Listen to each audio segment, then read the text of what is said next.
कि कोई तैयारी नहीं है और आने वाले दिनों में भी कोई तैयारी होने की उम्मीद नहीं दिखाई पड़ रही है। ममता बनर्जी से अगर ये उम्मीद पाला जाए कि वो पूरे इंडिया गठबंधन को एकत्र कर लेगी, तो हमको तो नहीं लगता है। उनके ऊपर कोई विश्वास नहीं है, उनके ऊपर कोई विश्वास नहीं कर सकता और विश्वास करना भी नहीं चाहिए, क्योंकि उन्होंने कभी भी एकजुटता की बात ही नहीं की। जब उनके ऊपर पड़ी है, जब उनकी पिटाई शुरू हुई है, तब उनको याद आ रही है इंडिया गठबंधन की। तो ऐसे अविश्वसनीय, देखिए, एकताबद्ध करने के लिए पहले अपने आप को त्याग करना पड़ता है, पहले अपने आप को दिखाना पड़ता है कि हम सबके हैं। आज की तारीख में ममता बनर्जी हम सबके हैं, वो दिखा पाने की स्थिति में नहीं है, इसलिए उनके माध्यम से तो नहीं हो सकता है। अब कौन हो सकता है? संकट यह है कि इसको एकताबद्ध करने के लिए जो अब तक के जो हमारे प्रयोग हुए रहे हैं, उसमें हम कहेंगे कि जैसे आज की तारीख में हरकिशन सिंह सुरजीत भी नहीं है, ज्योति बसु भी नहीं है, जो लोग एकताबद्ध कर सकते थे सबको वो बांधने का, जिनके पास अनुभव था। आज की तारीख में मैं तो फिर बार बार कह रहा हूँ कि आज की तारीख में जो एक आदमी निकल के आया था, नीतीश कुमार, उनके ऊपर विश्वास जमा था सबका, लेकिन उसको तोड़ने का काम किसने किया? वो खैर तो अलग की बात है। आज की तारीख में अगर कोई इसका नेतृत्व कर सकता है, केंद्र बिंदु बन सकता है, तो केवल देश में एक ही आदमी है और वो अखिलेश यादव है। अखिलेश यादव को हम इसलिए नहीं कह रहे हैं कि वो समाजवादी पार्टी के नेता हैं और हमारे नेता हैं और ये हुए, इसलिए कि अखिलेश यादव ने अब तक जितना भी गठबंधन किया है, जितनी भी एकता का इन्होंने काम किया है, अपने हितों की तिलांजलि देकर के, अपने पार्टी के हितों की तिलांजलि देकर के अपने सहयोगियों को मोहब्बत दिया है, अपने सहयोगियों को सम्मान दिया है। तो ऐसा ही आदमी लेकर के इसका गठबंधन कर सकता है और सबको एकताबद्ध कर सकता है। लेकिन अखिलेश यादव भी अगर एक है कि इंडिया गठबंधन को इकट्ठा करते हैं, तो पिछला चुनाव भी जो उन्होंने लड़ा उसमें इंडिया गठबंधन नहीं था, वो केवल कांग्रेस और समाजवादी पार्टी का गठबंधन था।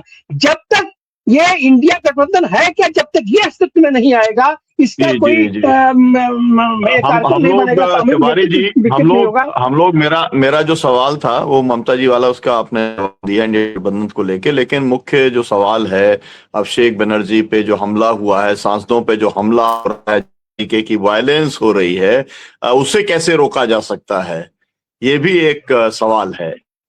उसको रोकने के लिए जब तक सब लोग एकताबद्ध नहीं होंगे, और दिखाई नहीं पड़ेगा कि ये सब लोग एकताबद्ध, तब तक नहीं होगा। और उसको करने के लिए ममता बनर्जी को आज की तारीख में भी अपने आप में सुधार करना पड़ेगा। ये सबको एक साथ लेके बैठना पड़ेगा, पुराने ये गिले शिकवे दूर करने पड़ेंगे, क्योंकि बंगाल के अंदर भी ममता बनर्जी जो अपोजिशन के लोग हैं, कांग्रेस का भी उन्हें समर्थन नहीं प्राप्त है, कम्युनिस्ट पार्टी से उनकी भाजपा से ज्यादा उनकी दूरी बनी हुई है। तो जब तक भाजपा से अगर लड़ना है, अगर किसी बड़े शत्रु से लड़ना है, तो आपस में सारे लोगों को इकट्ठा होगा, गोलियाना होगा, और वो चीज ऐसे नहीं होगा, एक दिन में नहीं होगा। ये ममता बनर्जी को अपने आप को साबित करना पड़ेगा कि हाँ, वो पुरानी चीजों को, पुराने वो तेवर को भूल चुकी हैं और अब वो ईमानदारी के साथ सबके साथ बैठना चाहती। जब तक ये भाव ममता बनर्जी नहीं देती है, तब तक ममता बनर्जी ऐसे ही बार बार जो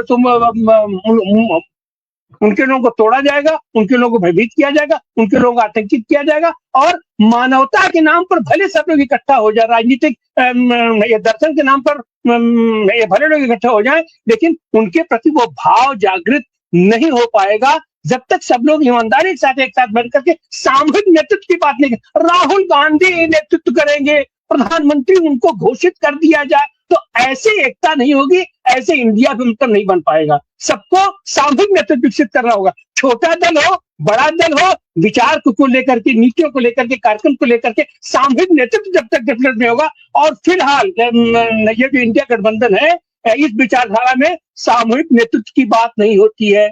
यहाँ पे ये सब व्यक्तिगत नेतृत्व वाले हैं कि हम ही नेता हैं, अपनी पार्टी के हम नेता है,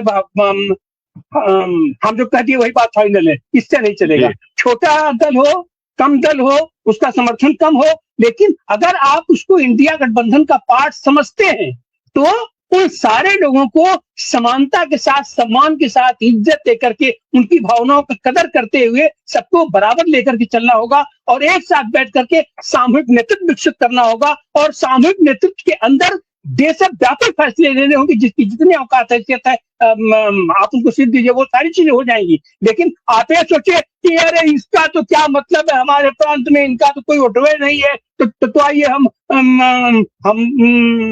कांग्रेस आदमी बैठ करके हम बात कर लेंगे इंडिया इंडिया। ऐसे नहीं होता है। और जो आपके सामने जो आपका प्रतिद्वंदी है, कल बल छल हर तरह से आपको मानना पड़ेगा कि वो आपसे मजबूत है, आपसे 20 ही नहीं है, आपसे 50 या 165 की संख्या में वो हर माने में आपसे मजबूत है। और जब तक आप अपनी एकता साबित नहीं कीजिएगा, एकता सिद्ध नहीं कीजिएगा, सामूहिक नेतृत्व विकसित नहीं कीजिएगा, तब तक आप उससे नहीं लड़ पाएंगे।